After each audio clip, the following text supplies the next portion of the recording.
G'day, my name's Tomo and welcome back to another episode of Tomo's Tune-Ups, proudly sponsored by Minisport. On this episode, we're talking about the adjustable clutch slave push rod available at Minisport.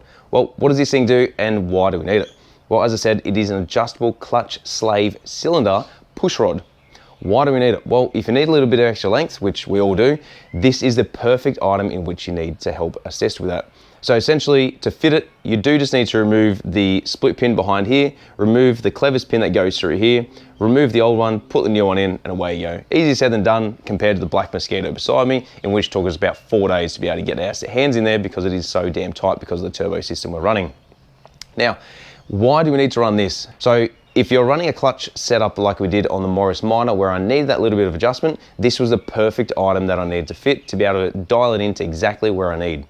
Now, if you do have excessive movement and you're finding that you need to replace this and get it, chances are this little eye here is the most common place in which they wear. They do start to become ovaled, and because they have a little oval inside there, the clevis pin creates that little bit extra movement. That extra movement results in less movement down at the clutch assembly itself.